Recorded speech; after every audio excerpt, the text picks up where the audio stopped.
مسلمان کے لیے تو ہر دن 12 ربیع الاول. کل جب صبح طلوع ہوگی اور لوگ کہیں گے کہ آج 13 ربیع الاول ہے تو ہم کہیں گے کہ نہیں، آج بھی 12 ہی ربیع الاول. پھر جب ربیع الاول ختم ہو جائے گا اور لوگ کہیں گے کہ اب ربیع الثانی ہے، ہم کہیں گے کہ نہیں، یہ بھی ربیع الاول. تم کہو کہ ربیع الثانی ہے، ہم کہیں کہ ربیع الاول. تم کہو کہ جمادی الاول ہے، ہم کہیں کہ نہیں، ربیع الاول ہے. اس لیے کہ نبی اکرم صلی اللہ علیہ وسلم کی ذات گرامی یہ تو کسی ایک دن اور مہینے اور کسی خاص وقت کے ساتھ موقت تو نہیں ہے، یہ تو 24 گھنٹے کی رہنمائی،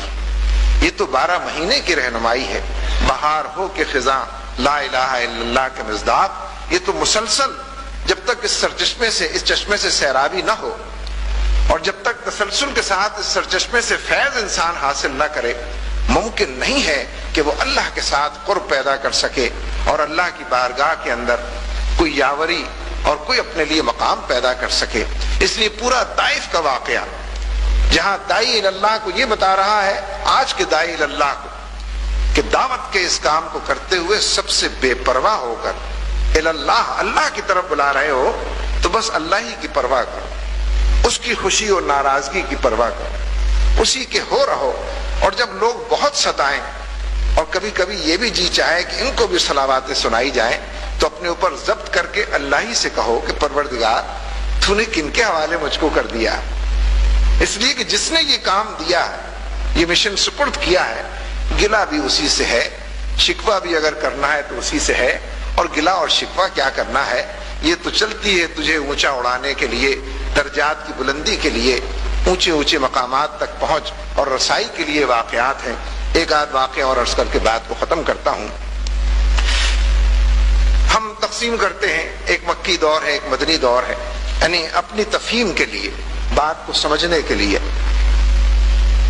لیکن ادوار جو بھی ہیں، ہر دور کے اندر یہ جو جدوجہد اور کشمکش کی کیفیت زندگی میں ترجیح اول جو کام قرار پاتا ہے وہ یہی اقامت دین کی جدوجہد. اسی کے لیے آپ اپنے آپ کو کھپاتے ہیں، اسی کے لیے اپنے آپ کو آپ تھکاتے ہیں. اسی کے لیے وہ جو حضرت ابوبکر صدیق رضی اللہ تعالیٰ عنہ نے ایک موقع پر عرض کیا کہ یا رسول اللہ، آپ کچھ بوڑھے سے نظر آ رہے ہیں. دوست تھے پرانے، ہم عمر تھے، بے تکلف بات بھی کر سکتے تھے، ایک رشتہ اور ناتا بھی تھا،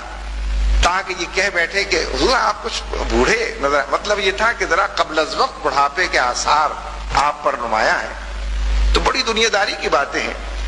یعنی میں اور آپ جب یہ موضوع کبھی چھیڑتے ہیں کہ تمہیں کیا ہو گیا ہے تو ہم دنیا کی باتیں کچھ کر لیتے ہیں، ایک دوسرے کو سوال جواب. نبی اکرم صلی اللہ علیہ وسلم نے فرمایا کہ ہاں، مجھے بوڑھا کر دیا سورہ ہود، سورہ واقعہ، سورہ تکویر، سورہ نبا. اس مضمون کی صورتوں کا آپ نے تذکرہ کیا، ذرا مطالعہ کیجئے ان صورتوں کو. مولانا منظور نعمانی رحمۃ اللہ علیہ نے اس حدیث کے حوالے سے تفصیل سے یہ بات لکھی ہے کہ کیونکہ ان صورتوں کے اندر قیامت کا اور آخرت کا اور مجرموں پر اللہ تعالیٰ کے عذاب کا اور ان کی پکڑ کا ذکر ہے، تو نبی صلی اللہ علیہ وسلم جب قبر اور روز محشر کے اس عذاب کے حوالے سے ان صورتوں کو پڑھتے تھے تو آپ پر رقت طاری ہو جاتی تھی. اور اس کی وجہ سے یہ کیفیت ہوئی کہ جوانی میں بڑھاپا آتا چلا گیا. مولانا سید ابو العلا مودودی رحمۃ اللہ علیہ نے اس موضوع کو بیان کیا ہے تو انہوں نے لکھا ہے کہ نبی صلی اللہ علیہ وسلم ایک ایسے داعی اللہ کے منصب پر فائز تھے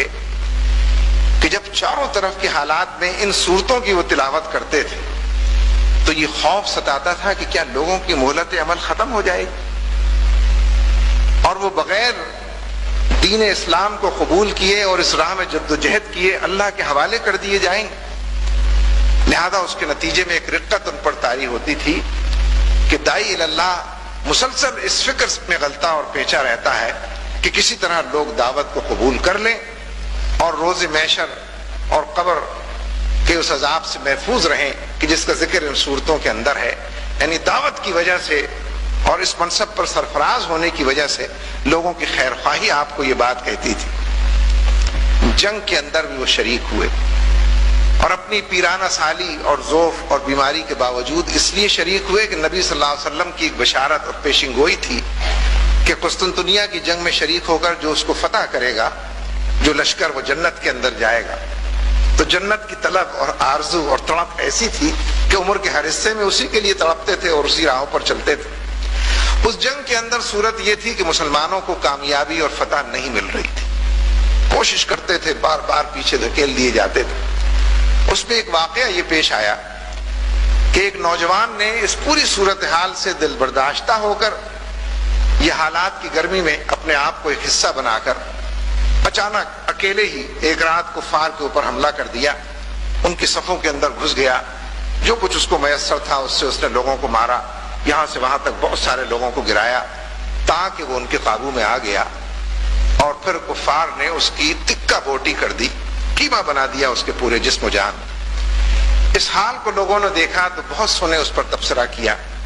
اور کسی نے یہ کہا کہ اس نوجوان نے اپنے آپ کو ہلاکت کے اندر ڈالا، اور کسی کے منہ سے یہ آیت بھی نکلی کہ وَأَنفِقُوا فِي سَبِيلِ اللَّهِ وَلَا تُلْقُوا بِأَيْدِيكُمْ إِلَى التَّهْلُكَةِ۔ آیت تو بالکل مختلف ہے کہ اللہ کے راستے میں انفاق کے حوالے سے ہے کہ اپنے آپ کو ہلاکت کے اندر نہ ڈالو، اور خود اپنے ہاتھوں ہلاکت کے اندر نہ ڈالو اور اللہ کے راستے میں انفاق کرو۔ جب کسی کے منہ سے یہ آیت بھی نکلی کہ اس نوجوان نے اپنے آپ کو ہلاک کیا اور یہ آیت تلاوت کی، تو حضرت ابو ایوب انصاری رضی اللہ تعالیٰ عنہ اٹھ کر کھڑے ہوئے اور کہا کہ تم لوگوں کو کیا ہو گیا، کہ کون سی آیت تم نے تلاوت کی؟ اور پھر اس کی تشریح کیا، شان نزول بیان کی۔ فرمایا کہ یہ آیت تو ہمارے لیے اتری تھی کہ جب فتح مکہ کے بعد ہم نے یہ سوچا کہ اب تو سب کچھ ہو گیا نا، بدر بھی ہوا اور حنین بھی ہوا اور احد بھی ہوا، تاکہ مکہ بھی فتح ہو گیا، اب تو کچھ رہا ہی نہیں باقی، یعنی جو کچھ مل سکتا تھا مل چکا ہے، جس کا تصور کیا جا سکتا تھا وہ حاصل ہو گیا ہے۔ تو ہم میں سے جن لوگوں نے بھی اس بات کو اس طرح سے سوچا، تو انہوں نے سوچا کہ اب جو کاروبار ادھورے رہ گئے تھے ان کو ذرا مکمل کر دیا جائے، کوئی توجہ کاروبار کی طرف دی جائے۔ جن کی چھتیں کچی تھیں انہوں نے ذرا پختہ کرنا شروع کیا، جن کے مکانات چھوٹے تھے انہوں نے بڑا کرنا شروع کیا کہ اب تو مکہ بھی فتح ہو گیا، اب رہ کیا گیا یہاں۔ تو حضرت ابو ایوب انصاری رضی اللہ تعالیٰ عنہ نے فرمایا کہ یہ آیت اس وقت ہمارے لیے نازل ہوئی، گویا فتح مکہ کے بعد بھی اللہ تبارک و تعالیٰ اپنے بندوں سے یہی کہہ رہا ہے کہ اپنے ہاتھوں اپنے آپ کو ہلاکت کے اندر نہ ڈالو، کہ سب سے بڑا اور اچھا جو عمل ہے وہ تو اللہ کے راستے میں انفاق کا اور خرچ کرنے کا اور ان راہوں پر اپنے آپ کو لگانے کا ہے۔ تو میں اس پر کوئی تبصرہ کرنے کی جسارت تو نہیں کر رہا، وہ تو فتح مکہ کے بعد بھی اس آیت کے شان نزول بتا رہے ہیں۔ یہاں تو دور دور ابھی کوئی بدر کا اور احد کا معرکہ بھی نہیں ہے، کوئی ہجرت کی نوید بھی نہیں ہے، اور اگر اس سے پہلے لوگ پیر پسار بیٹھیں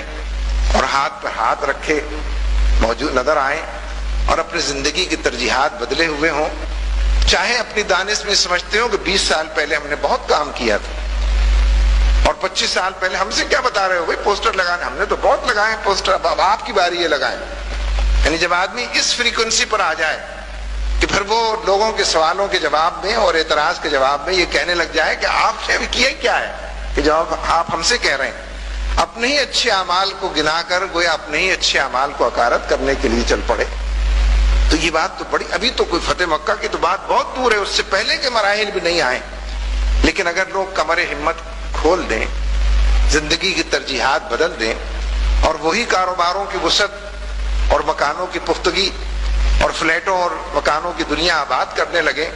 اور بچے اور ان کے مستقبل یہاں اور وہاں ہر جگہ انہی کو لے کر جانے لگیں، تو ان میں سے کوئی کام ناجائز تو نہیں ہے، لیکن وہی جو میں نے کل عرض کیا تھا کہ جن کے رتبے ہیں سوا ان کی سوا مشکل ہے، جو لوگ بڑا دعویٰ لے کر اٹھے ہوں اور اسلامی انقلاب کے نعرے لگاتے نہ تھکتے ہوں، اور جو دور تک دعوت الی الخیر، یدعون الی الخیر اور تامرون بالمعروف وتنہون عن المنکر کی بات کرتے ہوں، تو ان کے لیے جب ہم سیرت طیبہ کے پیغام کو تلاش کریں گے تو یہ پیغام تو جلی حروف میں موجود ہے کہ پھر زندگی کو اسی ڈگر پر گزرنا چاہیے کہ جو لقد کان لکم فی رسول اللہ اسوۃ حسنہ کا مصداق بن سکے۔ اس لیے میرے دوستو، بھائیوں، بزرگوں اور ساتھیوں، حالات جس رخ پر بھی جا رہے ہیں ان حالات کے اندر ہمارے لیے بڑا سبق بھی ہے،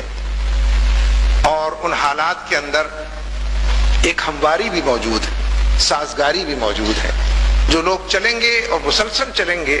وہ سازگاری ان کا استقبال بھی کرتی ہے، اور جس چیز کا نام ضعف اور کمزوری ہے اللہ تبارک و تعالیٰ مسبب الاسباب ہے، وہ ضعف کو اور کمزوری کو رفع بھی کرتا ہے اور قوت سے اور طاقت سے قدموں میں جماؤ بھی پیدا کرتا ہے. اس لیے ضرورت صرف اس بات کی ہے کہ ان حالات کا سامنا کیا جائے اور سیرت طیبہ سے اس سبق کو سیکھ کر جذب و انجذاب کے مراحل سے گزرا جائے. اللہ تبارک و تعالی ہم سب کا حامی و ناصر ہو کہ کی محمد سے وفا تو نے تو ہم تیرے ہیں، یہ جہاں چیز ہے کیا لوح و قلم تیرے ہیں.